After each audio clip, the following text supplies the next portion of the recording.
Bisa bayangkan kalau ada serangan jantung di katakanlah di Magetan, itu kan time related. Dalam waktu sekian 1,5 jam itu kan sudah ada intervensi.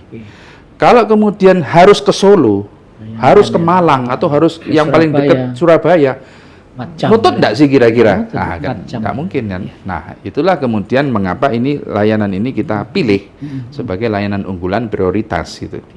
Dan alhamdulillahnya di akhir tahun kemarin ini sudah di-ACC oleh BPJS. Kalau sudah semua rekam medik itu serba elektronik, maka ke belakangnya jadi mudah. Pemeriksaan penunjangnya nanti juga pesannya lewat elektronik, resep yang perintah resep itu juga serba elektronik, serba digital gitu. Kita sudah membeli teknologi yang disebut PACS. In prinsip adalah semua gambar imaging dari CT scan, dari MRI, dari foto ronsen, itu semua tidak ada yang pakai paper.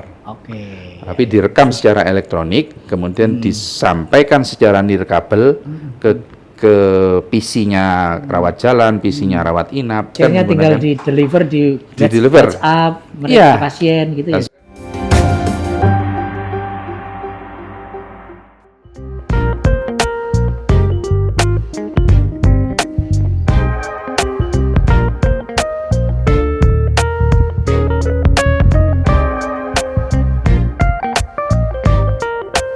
Assalamualaikum warahmatullahi wabarakatuh. Salam sehat dan salam sejahtera untuk kita semua. Saya Tri Mulyono, pemimpin redaksi Tribun Jatim Network. Tribuners, layanan kesehatan di Jawa Timur, khususnya di wilayah Barat, dinilai meningkat.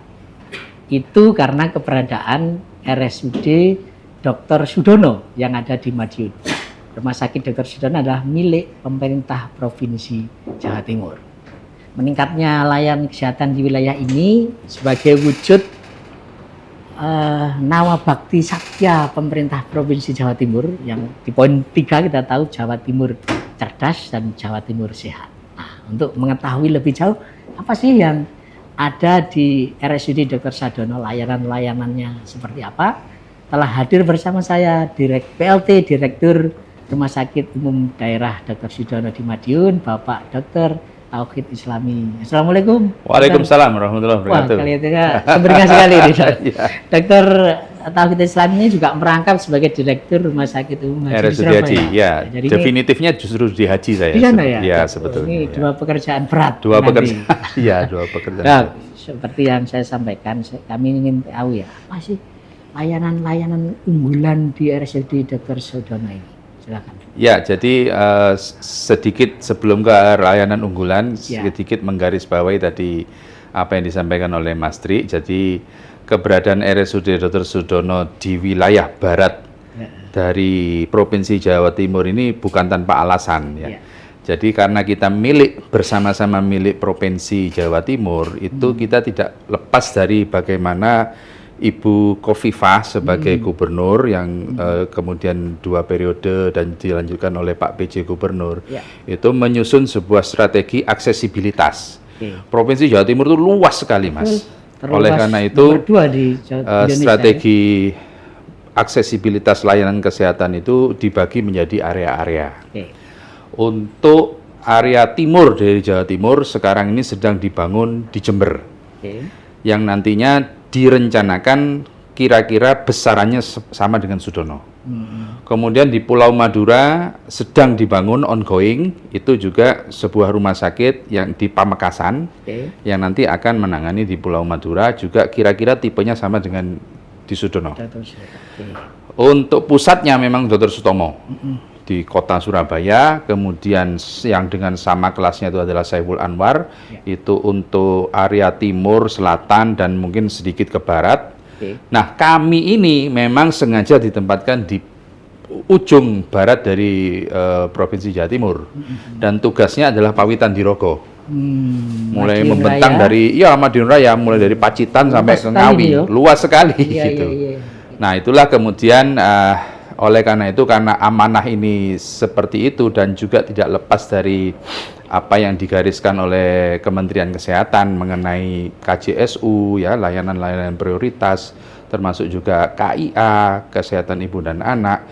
Oleh karena itu Renstra kita itu diarahkan untuk mengemban amanah ini dan merespon menjawab tantangan yang ada di Pawitan Dirogo itu. Oke, nah itu mungkin selanjutnya bisa dijelaskan dok, apa saja ya layanan? Ya, unggulan jadi di ada RSUD dua perspektif layanan unggulan. Yang pertama itu yang sesuai dengan garis kebijakan Kemenkes. Oke. Garis kebijakan Kemenkes itu menghendaki kita fokus pada layanan-layanan prioritas. Utamanya adalah KJSU dan KIA. Jadi kanker, jantung, stroke, uronefro, dan layanan kesehatan ibu dan anak. Oke. Itu tidak boleh lepas dari fokus itu. Iya. Harus kita harus fokus di situ. Nah, stratanya ada madya, ada utama, ada paripurna. Nah, kita berada di level madya, rujukan madya. Oke. Yang memang nanti disiapkan untuk menampung kasus-kasus kompleks yang barangkali kami ditemani dengan kurang lebih ada 34 rumah sakit di sekitar Pawitan Dirogo ini. Nah, sehingga kami harus menjawab semua rujukan kasus-kasus kompleks di bidang kanker, jantung, stroke, uronefro, KIA, itu sampai dengan kompetensi madya. Nah, itu perspektif yang linear dengan kebijakan Kemenkes. Oke. Nah, kemudian ada perspektif lain, perspektif kebutuhan dari pelanggan, Ya, gitu pasien, ya. Ya, dari pasien. Nah, itu kami dapatkan dari komplain, dari masukan, dari musrenbang, barangkali ada masukan dari masyarakat. Kira-kira layanan apa yang proper untuk dikembangkan di rumah sakit kami. Oke. Nah, yang pertama yang dengan bangga kami perkenalkan adalah layanan nyeri intervensi. Nyeri itu adalah persoalan semua orang, Mas Tri. Apalagi di usia-usia kita ya. Mas Tri usia berapa? Saya sekarang 49. 49, enggak beda jauh dengan saya. Masuk usia 50 udah pengapuran lah. Otot. Iya, osteoartritis semua. Bisa di lutut dimanapun, di tulang belakang. Itu kan pasti itu adalah sesuatu keniscayaan bagi orang-orang yang sudah masuk usia 50, apalagi yang aktif berolahraga, kemungkinan cedera dan sebagainya. Disitulah hadir nyeri intervensi. Jadi yang ya kalau sementara ini kan kita pakai obat-obatan gitu kan, dan itu bersifat jangka panjang. Nah, dengan nyeri intervensi ini kita melakukan sebuah injeksi ke pusat titik nyeri itu dengan dipandu alat-alat canggih, ada USG, ada siam dan sebagainya. Nah, itu luar biasa. Tingkat kesembuhannya, tingkat kepuasan dari pasien-pasien nyeri dengan adanya hadirnya layanan nyeri ini luar biasa. Nah, itulah yang layanan unggulan dari perspektif kebutuhan pelanggan. Oke. Itu yang baru yang pertama itu ya. Apa yang lagi? Ada beberapa center, tapi ini yang pertama yang bisa diakses oleh pasien-pasien BPJS untuk seluruh Jawa Timur loh, Pak Sri. Sehingga cakupan pasien-pasien klinik nyeri intervensi itu sudah sampai di luar provinsi.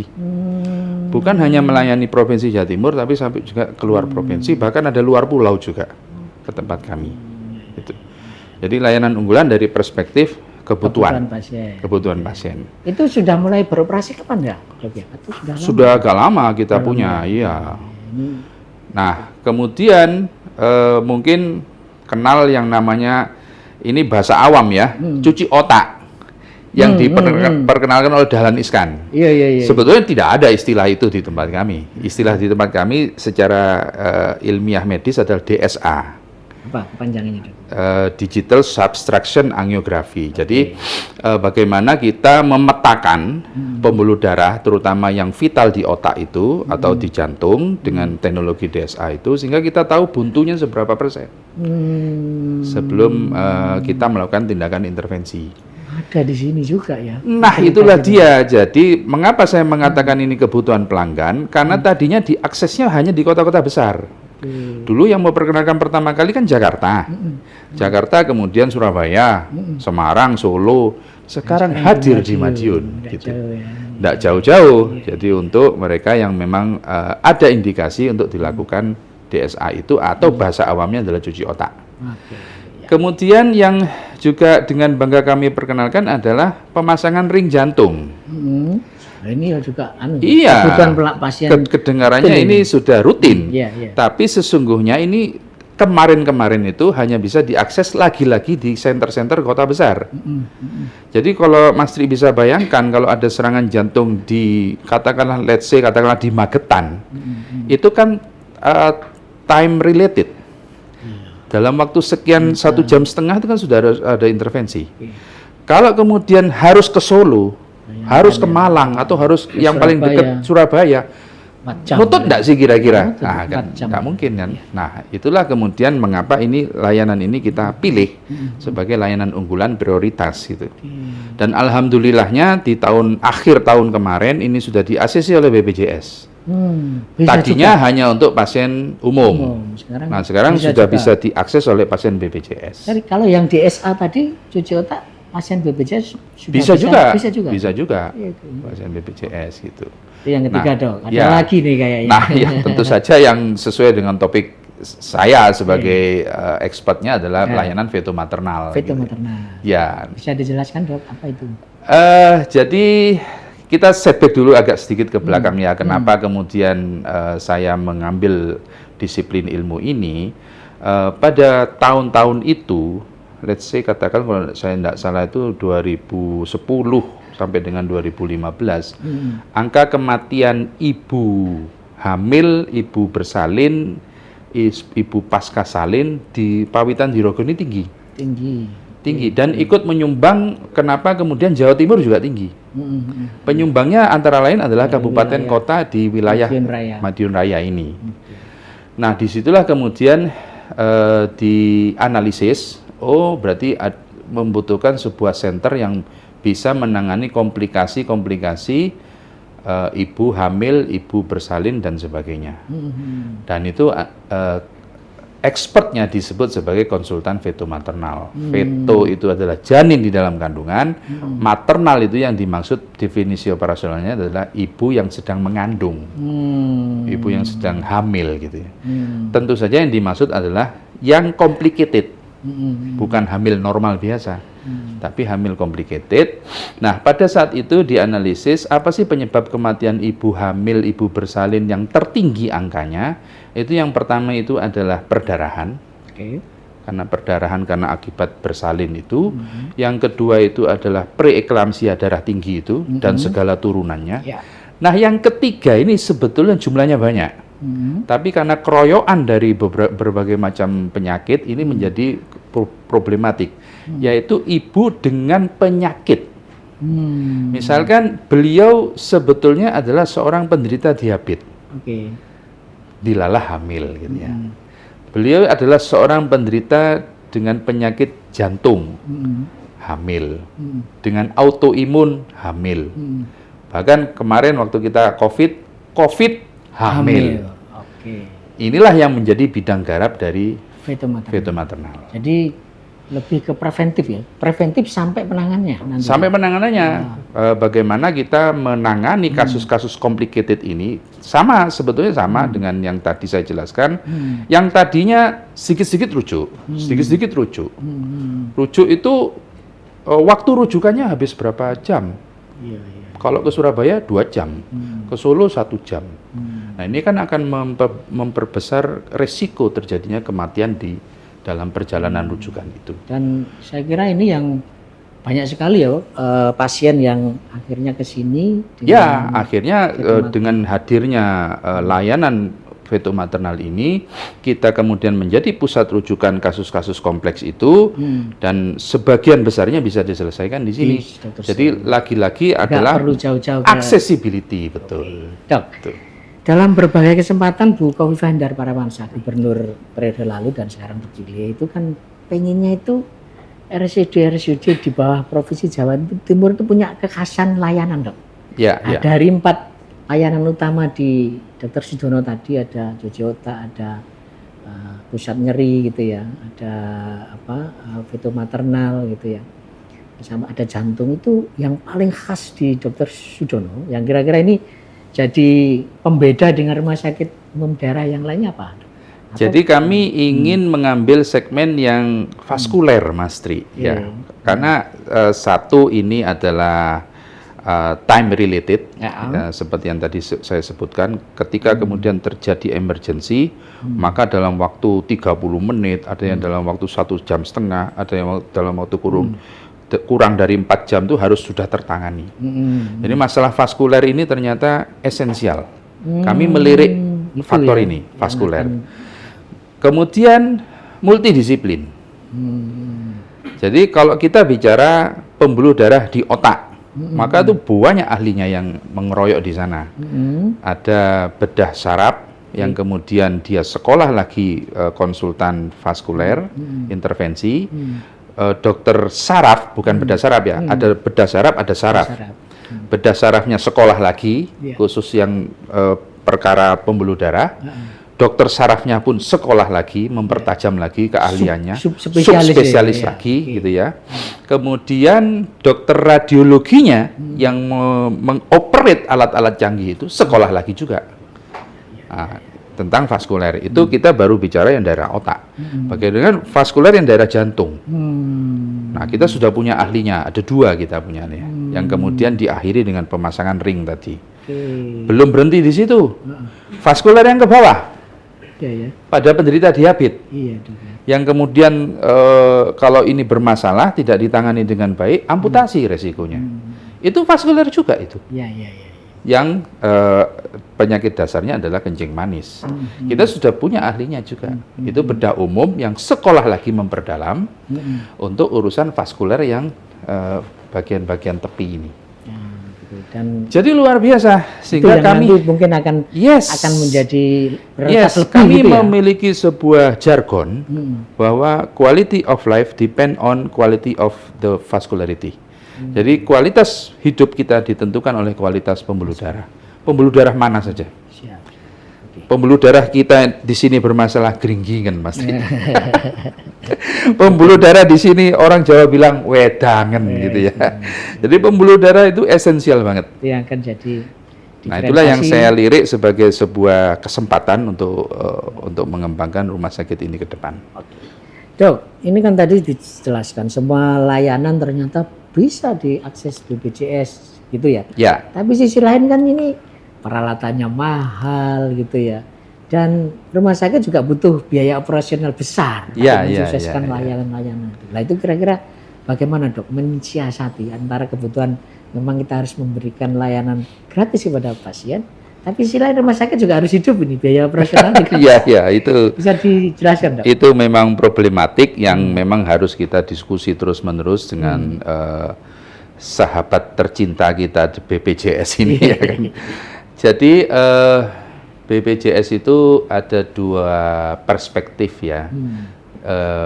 Satu adalah universal coverage dalam pengertian kepesertaan. Jadi cita-cita undang-undang SJSN itu adalah seluruh penduduk Indonesia itu memiliki insurance, memiliki jaminan kesehatan ataupun jaminan ketenaga kerjaan. Itu namanya disebut dengan universal coverage.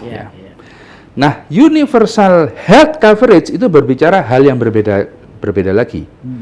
Bahwa ketika kemudian penduduk Indonesia itu membutuhkan layanan kesehatan, maka dia harus bisa mengakses secara universal. Sehingga apa yang terjadi dengan BPJS kita ini, kepesertaannya universal, layanan yang diberikan kepada peserta juga universal. Itu tidak ada satu-satunya di dunia cuma BPJS. Kalau asuransi swasta, maka dia terikat dengan perjanjian bahwa kalau preminya sekian, dapat layanannya ada yang kelas silver, ada yang kelas bronze gitu ya, ada yang gold, ada yang apa lagi gitu ya, yang tertinggi tapi dengan premi yang puluhan juta barangkali, bisa sampai berobat ke luar negeri, ke Penang, ke Singapura, apa segala macam. Tapi kan ada batasan, tidak universal.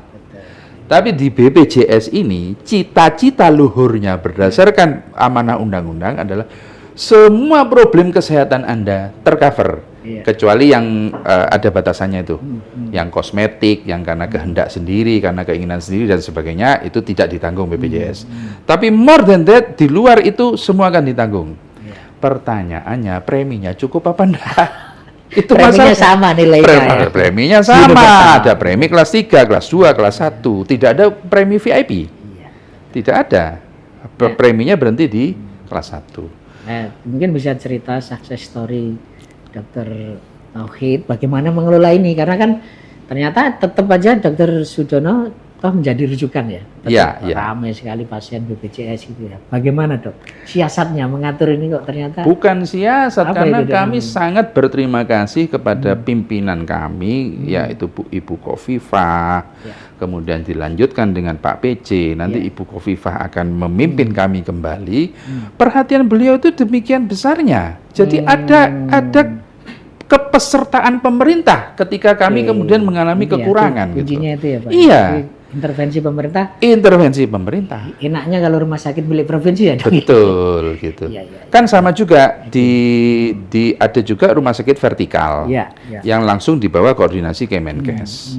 Kan sama juga. Ketika kemudian mereka membutuhkan alat-alat segala macam, maka langsung permintaannya adalah ke Kemenkeu, ke Kemenkes gitu. Oke. Kami kalau membutuhkan, Ibu, ini kami butuh pengembangan ini, butuh alat ini, pengajuannya ya ke owner kami, yaitu Ibu Gubernur. Jadi atau bisa begini Dok, bisa dielaborasi ya, kira-kira sebetulnya ya, agar satu layanan di wilayah itu berjalan baik, Ya, sebetulnya apa saja ya kan kata kunci suksesnya? Karena kan rumah sakit ini kan sebagai garda terdepan, ini kan kadang jadi apa ya, jadi public enemy kalau ada nggak terlayani rumah sakitnya disalahkan gitu. ya, Padahal ya. sebetulnya faktor-faktor apa saja sih yang berperan di satu daerah agar pelayanan kesehatan itu bisa maksimal. Jadi di dalam pengetahuan saya yang terbatas ini, saya juga bukan mister yang tahu segalanya, kan tidak ya. Tapi saya melihat sebetulnya kebutuhan itu hanya dua, health demand dan health need. Oke. Health need itu adalah apa kebutuhan kesehatan pelanggan atau masyarakat yang dalam kacamata saintifik. Health need, gitu ya. Ada background ilmiahnya, ada penjelasan saintifiknya. Tapi ada juga, jangan lupa, ini ada health demand. Oke. Masyarakat itu ingin dilayani yang seperti apa gitu. Oke. Itu yang dapatnya dari mana? Dapatnya dari ya talk to them dong. Kita berkomunikasi dengan mereka. Maunya apa sih? Ingin layanan rumah sakit yang seperti apa? Let's say katakan dengan bahasa yang simpel, mereka mengatakan saya ingin dilayani seperti di Penang gitu ya. Misalkan begitu ya. Iya, iya, sambil Maka wisata kita harus- sambil berobat. gitu. Betul. Apa yang hebat di Penang sehingga kemudian banyak masyarakat Indonesia lari ke sana gitu. Ya salah satu diantaranya murah. Oke. Tapi tidak murahan gitu, murah tapi untuk mengakses layanan yang berkualitas. Oh itu toh, itu health demand, gitu, health demand. Berarti kita harus melangkah ke arah sana. Target-target kinerja kita harus ke arah sana. Bagaimana pasien itu dimudahkan, dimanjakan, dibikin cepat. Jangan mahal, Harganya terjangkau. harganya tidak boleh mahal, terjangkau. Itu kita fight di situ gitu. Oke. Nah, kemudian kita identifikasi memang ada hal-hal yang bisa kita yang kemudian meng-create ikhtiar-ikhtiar itu, tapi ada hal-hal yang kita tuh tidak bisa apa-apa. Contohnya apa? Perbedaan yang paling mendasar adalah barang-barang investasi di bidang alat-alat kedokteran di negara kita itu dipajekin. Masih banyak yang impor. Masih banyak Dipajak. yang impor, bukan segitu aja. Pajaknya berlapis. Oke. Iya, iya. Pajak barang impor, pajak barang mewah Iya, gitu. iya, iya. Jadi itulah yang membuat mahal. Nilai investasinya jadi mahal sehingga secara sederhana aja masyarakat itu selalu membandingkan. CT scan di Penang itu mungkin di angka ratusan ribu gitu ya. Di tempat kita kok di angka Jutaan, juta gitu. puluhan juta. MRI juga begitu kan gitu. Nah, ini kita still tapi kita terus mensounding gitu, terus mensounding kepada stakeholder kebijakan. Ini loh, masyarakat tuh sebetulnya ingin layanan yang mudah diakses, murah, berkualitas, cepat dan sebagainya Oke, gitu. Dok, terlepas dari banyaknya masalah yang masih kita hadapi ya, Ya, tetapi apa ya, next-nya ini sudah on the track kah gitu ya. Jadi kan dari sisi layanan keahlian gitu ya, Dokter Sudono juga oke punya gitu ya, dari jelaskan. Jadi mungkin kedepannya sebetulnya optimiskah bahwa layanan kesehatan di Jawa Timur khususnya ini akan makin bagus? Oh iya, Nggak, kita punya optimisme ke arah sana ya. Artinya kan kita tidak boleh kehilangan semangat di tengah-tengah seluruh obstacle itu. Seperti yang saya sampaikan tadi, ada yang sesungguhnya bisa kita atasi. Tantangan itu kan harus dilihat sebagai peluang, jangan kemudian tantangan itu membuat kita pesimis dan sebagainya. Tantangan itu harus dipelajari, di breakdown apa dan mana hal-hal yang bisa kita perbaiki di situ. Tapi sekali lagi ada tantangan yang saya tidak bisa sendirian, bukan polisinya Sudono, tapi itu polisi dari pemerintahan pusat, misalkan pembiayaan BPJS, kita kan tidak bisa, kita terkunci di situ. Nah, tapi bagaimana kita beradaptasi dengan itu semua kan gitu. Kita optimis masih ada celah-celah yang bisa kita perbaikin. Tapi intinya kalau dari sisi SDM, keterampilan dokter dan tenaga kesehatan itu nggak kalah kan sama Penang, sama Singapura gitu loh. Tidak kalah. Dulu saya mengira bahwa kita kalah segalanya ya. Saya pernah sebelum saya sekolah, pernah ada pasien dari Singapura membawa USG miom. Ya, saya di sini kemampuannya hanya mendiagnosis, Bu, di rahimnya ibu ini ada 3 miom. Dia pergi ke Singapura, pulang-pulang dia bawa USG, dok, kata dokter Singapura, di rahim saya itu ada 7 miom. Waduh, aku cilik hati kan gitu ya.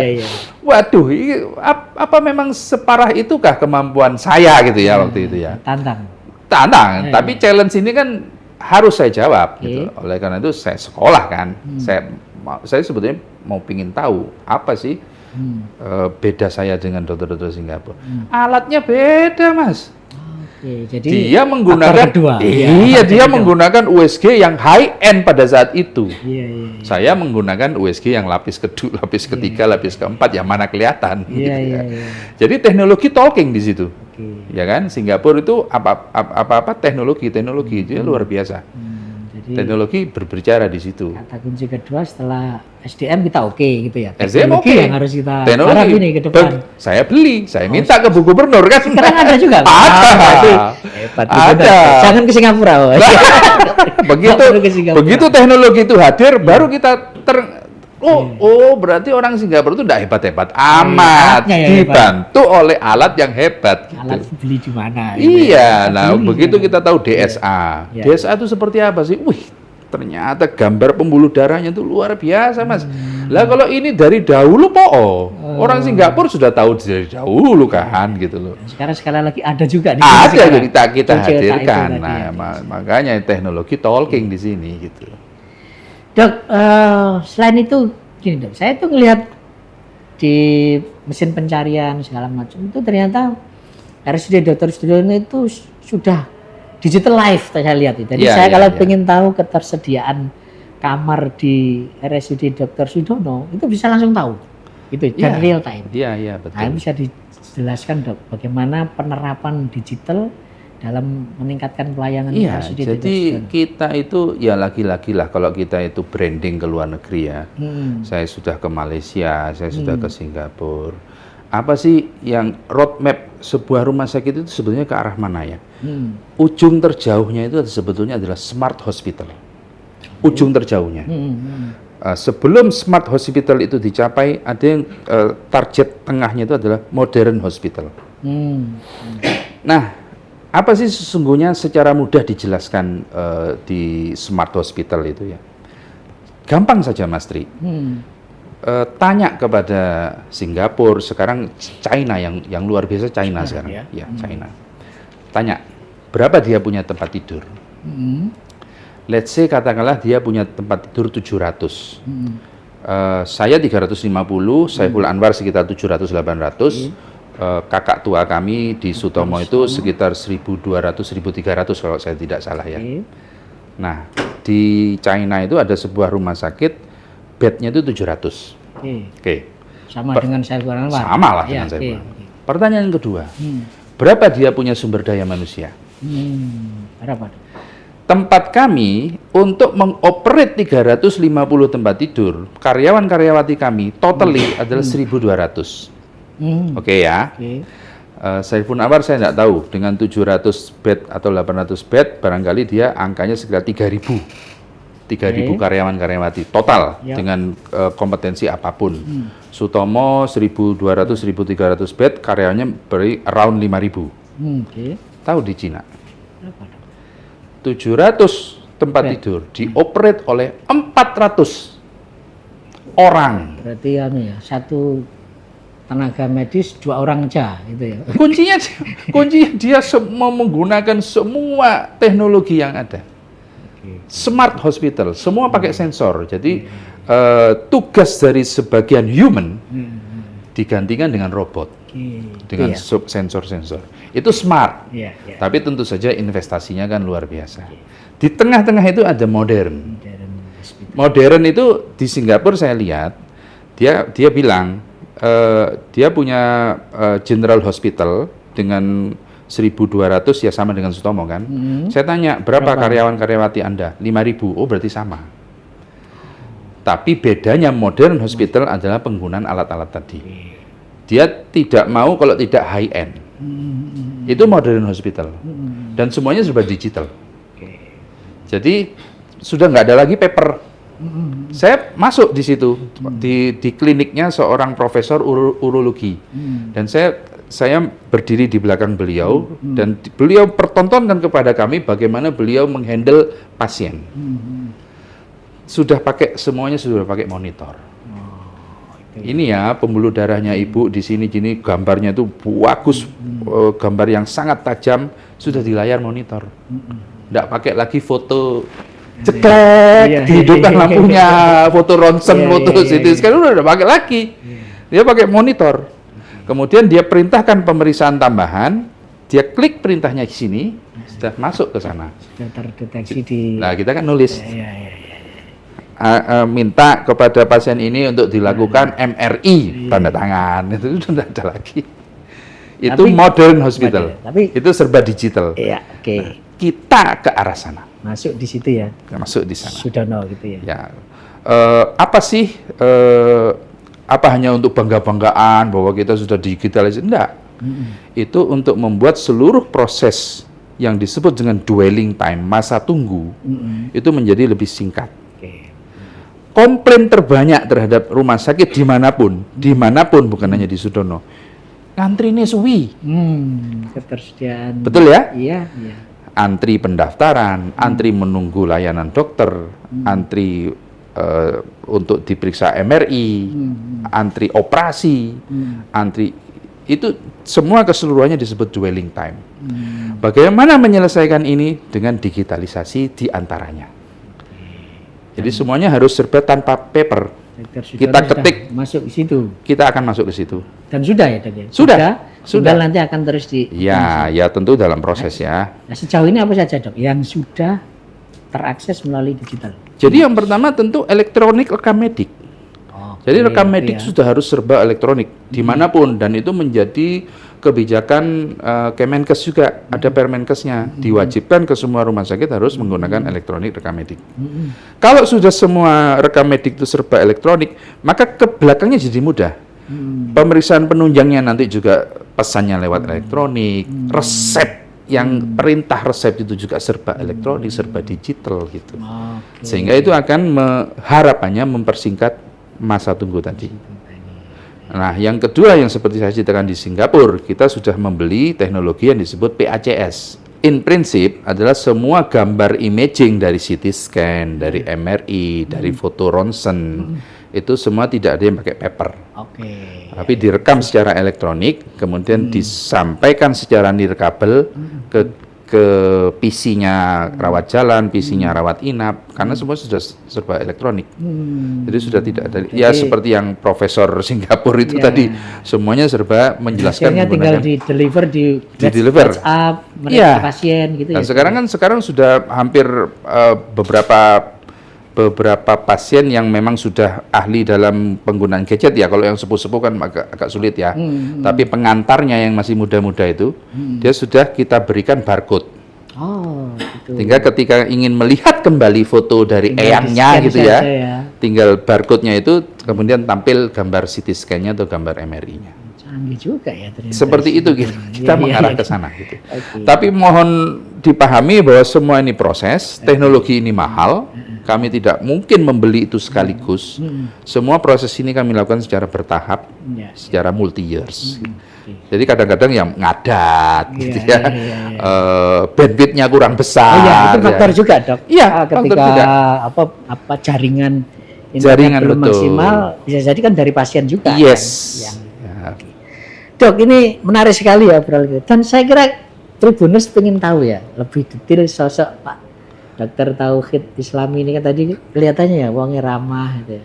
Makanya ibu kerasan nih kalau tadi pasien. Dok, bisa ceritakan Dok dulu asli nyamannya sekolah di mana, jenjang karirnya sampai sekarang menjadi orang nomor 1 di Sidona dan Asrama Haji, Dok. Boleh, Dok? Saya itu tidak tahu apa yang terjadi dengan diri saya tidak pernah bisa mengendalikan apa yang terjadi pada diri saya sehingga saat ini saya duduk di sini gitu. Oh gitu ya. Tidak Jadi tahu saya. Nggak cita-cita, Dok? Tidak ada cita-cita. Jadi cita-cita saya itu cuman ya sederhana dari. Tapi dokter cita-cita waktu itu? Enggak. Oh, enggak juga. Jadi pada saat SMA sebetulnya pilihan saya itu Jadi ITB. SD-nya di mana, Dok? SD-nya di mana dulu? Di Probolinggo. Masih Probolinggo. Iya, kalau Mas cari di peta kali sudah tidak ada kali. Saya di kota kecil Leces. Di Leces. Di Leces, bukan di kota Probolinggonya. Pabrik kertas Leces, itu dia. Jadi SD di Ayah saya dinas di situ. Leces, Probolinggo, Sampai SMA. sampai SMA. Sampai SMA di situ. Kemudian masuklah kita ke perguruan tinggi. Saya contreng itu ITB sebetulnya. Oh gitu. ITB. Saya tidak suka Cita-citanya- hafalan sebetulnya. Cita-citanya jadi Ya, di tapi teknik ya? ayah saya mengarahkan anak bapak harus jadi dokter.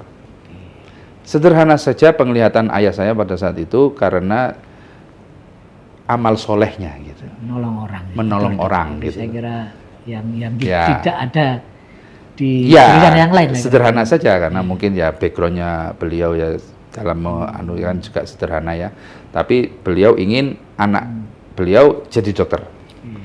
Ya, zaman dahulu tidak ada bantah membantah ya Mas Ria. Iya. Pokoknya orang tua mau apa ya sudah, contrengannya berubah jadi dokter gitu kan.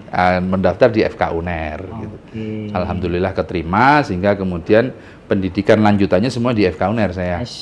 SPOG-nya SPOG-nya di dokter umumnya di FK UNER, kemudian dinasnya di Pamekasan 3 tahun, kembali spesialisasinya di FK UNER, konsultan feto maternalnya juga di UNER. dan sekarang menjadi satu-satunya pakar feto maternal di wilayah Madiun Raya. Di kira-kira? Madiun Raya, ya. Satu-satunya, Dok? Satu-satunya. Ya. Dan digemari mak-mak berarti. Pasiennya banyak mak-mak. Baik, Tribuners, tak terasa obrolan panjang saya dengan Pak Dr. Tauhid Islami tentang layanan-layanan unggulan di RSUD Dr. Sudono, dan juga tadi sudah dijelaskan ada salah satu layanan unggulan feto maternal itu yang ahlinya hanya satu-satunya nih Pak Dr. Tauhid ini. Saya Tri Mulyono, pemimpin redaksi Tribun Jatim Network. Terima kasih atas atensinya. Mohon maaf ada salah-salah. Saya undur diri. Assalamualaikum warahmatullahi wabarakatuh. Download Tribun X sekarang. Menghadirkan lokal menjadi Indonesia.